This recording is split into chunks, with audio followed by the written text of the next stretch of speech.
क्या भगवत गीता में हर समस्या का समाधान है, हर प्रश्न का उत्तर है, हर परेशानी का हल है? इसी बारे में आज हम बात करेंगे। उदाहरण के रूप में 3 महान हस्तियों की, 3 महापुरुषों की बात करेंगे, और वो तीनों ही ऐसे महापुरुष जिनका नाम लेते ही उनकी छवि हमारे सामने आ जाती है। महात्मा गांधी, स्वामी विवेकानंद और महान वैज्ञानिक अल्बर्ट आइंस्टीन। तीनों 3 क्षेत्रों से है। महात्मा गांधी जिन्होंने देश की आज़ादी के लिए, देश को स्वतंत्र कराने के लिए कितने प्रयास किए। स्वामी विवेकानंद जिन्होंने विदेशों में भारत की छाप छोड़ी। और अल्बर्ट आइंस्टीन, साइंस के क्षेत्र में हर कोई अल्बर्ट आइंस्टीन के नाम को जानता है। अब सबसे पहले बात करते हैं महात्मा गांधी की। महात्मा गांधी भगवत गीता को केवल एक ग्रंथ नहीं मानते।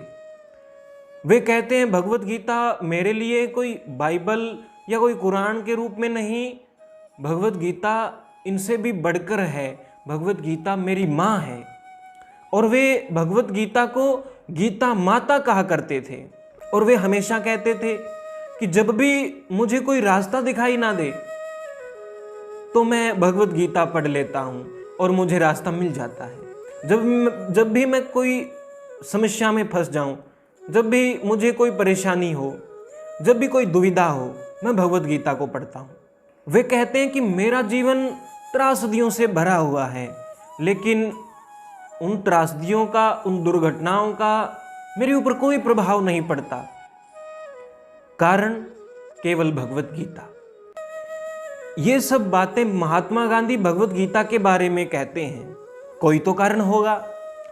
अब स्वामी विवेकानंद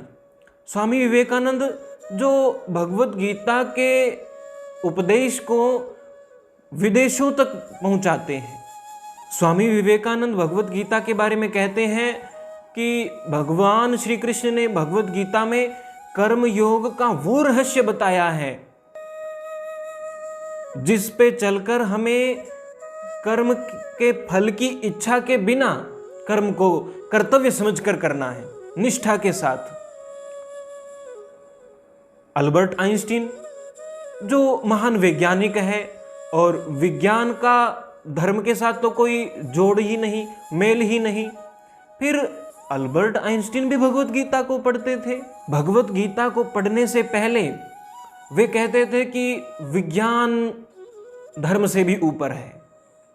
लेकिन जब से उन्होंने भगवत गीता को पढ़ा, उन्होंने एक वाक्य कहा कि विज्ञान धर्म के बिना अधूरा है और धर्म विज्ञान के बिना अधूरा है। और भगवत गीता विज्ञान और धर्म का समावेश है। वो आज की परिस्थितियों को भी संभाल लेती है और धर्म के प्रति भी हमें जागरूक करती है, वो भगवत गीता। और उस भगवत गीता को पढ़ने के बाद अल्बर्ट आइंस्टीन कहते हैं कि जब मैं भगवत गीता पढ़ता हूं तो ब्रह्मांड की सारी वस्तुएं, सब कुछ मुझे फालतू सा लगता है। अब तीनों महापुरुषों के कार्यक्षेत्र अलग अलग हैं, तो समस्याएं भी अलग अलग आई होंगी, लेकिन समाधान केवल एक से मिला। तो ये भगवत गीता की विलक्षणता है। अब चौथा उदाहरण लेंगे स्वयं भगवत गीता के पात्र अर्जुन से। अर्जुन जो महान दुविधा में फंस गया है। पहला अध्याय भगवत गीता का, उसमें केवल अर्जुन की यही बातें हैं कि मैं युद्ध नहीं करूंगा, मोह से ग्रस्त अर्जुन। दूसरा अध्याय शुरू हुआ, भगवान श्री कृष्ण ने अर्जुन के प्रति कड़े शब्दों का प्रयोग कर दिया। अर्जुन, नपुंसकता को प्राप्त मत हो, हृदय की दुर्बलता को छोड़, खड़ा हो, युद्ध कर। अब खुद भगवान अर्जुन को सामने खड़े होकर कह रहे हैं, अर्जुन युद्ध कर। और अर्जुन को लग रहा है कि युद्ध करना गलत है क्योंकि सामने अपने लोग हैं।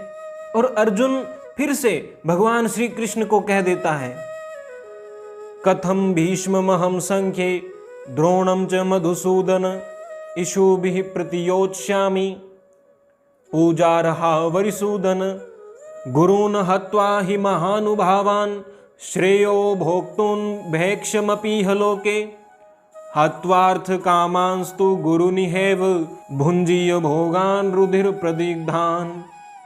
अर्जुन कहता है, हे मधुसूदन, हे अरिसूदन। मतलब अर्जुन संकेत कर रहा है, शब्द कहां से ढूंढ रहा है अर्जुन? मधुसूदन, कि आपने मधु नाम के राक्षस का वध किया है। अरिसूदन, आप शत्रुओं के संहारक हैं। लेकिन जो सामने खड़े हैं वो शत्रु नहीं है, आप ठीक से देखिए। वो भगवान को समझा रहा है मोह के कारण, क्योंकि अर्जुन समझ रहा है केवल मैं सही हूं, भगवान की गलती हो सकती है, भगवान के सोचने में गलती हो सकती है। अर्जुन भगवान को कहता है कि सामने खड़े पितामह भीष्म हैं, गुरु द्रोण हैं, उनके सामने शस्त्र कैसे उठाऊं? उनके विरुद्ध शस्त्र नहीं उठा सकता।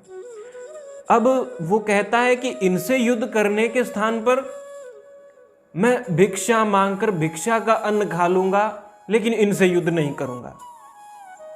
क्योंकि यदि इनसे युद्ध किया और विजय भी प्राप्त हो गई, जीत भी लिया युद्ध, तो भी जो भोग करूंगा वो इनके रक्त से सने होंगे, वो भोग पदार्थ। इसलिए मैं युद्ध नहीं कर सकता।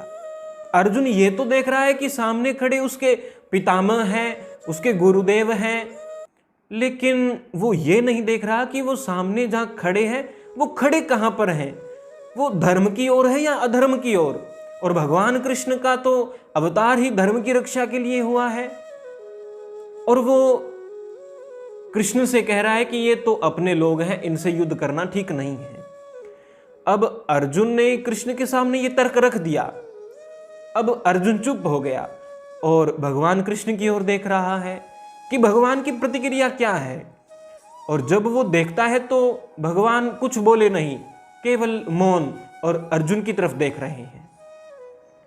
जब भगवान ने कुछ कहा ही नहीं और केवल अर्जुन की ओर देखा, तो अर्जुन ने पुनः विचार किया कि भगवान कह तो सही रहे हैं, भगवान कुछ गलत कह दें ये तो नहीं हो सकता।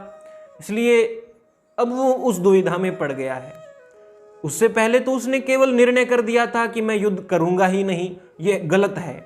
लेकिन अब उसके विचार में आया है कि गलत तो नहीं हो सकता, क्योंकि भगवान कह रहे हैं कि युद्ध कर, लेकिन उसे गलत लग रहा है। इसका मतलब कोई ना कोई कारण है। दुविधा यहां प्रकट होती है। अब अर्जुन की इस दुविधा को अर्जुन ने मान भी लिया है, स्वीकार भी कर लिया है, और अर्जुन भगवान श्री कृष्ण से कह रहा है, न चेत द्विद्मः कतर्नो गरीयो यद्वा जयेम यदि वानो जयेयुः यानेव हत्वा न जिजीविषामस्ते अवस्थिताः प्रमुखे धार्तराष्ट्राः। अब अर्जुन यह कहता है कि हमें तो ये भी नहीं पता कि युद्ध करना उचित है या युद्ध ना करना उचित है। अब अर्जुन की ये दुविधा प्रकट हो गई है, और इस दुविधा से निकलने का केवल एक रास्ता भगवान अपनाएंगे, भगवत गीता।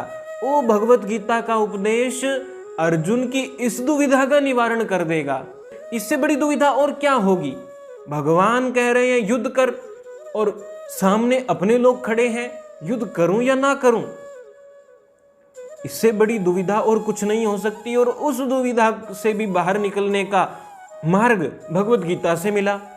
इसलिए इस दुविधा के सामने हमारे जीवन की छोटी बड़ी दुविधाएं कितना महत्व रखती हैं। जब इस दुविधा का निवारण भगवत गीता में हो गया, क्या हमारी दुविधाओं का निवारण, हमारी समस्याओं का निवारण, हमारे प्रश्नों का उत्तर, हमारी परेशानियों का हल भगवत गीता में नहीं मिलेगा? जरूर मिलेगा। आवश्यकता है भगवत गीता को पढ़ने की, भगवत गीता को समझने की और भगवत गीता को अपने जीवन में उतारने की।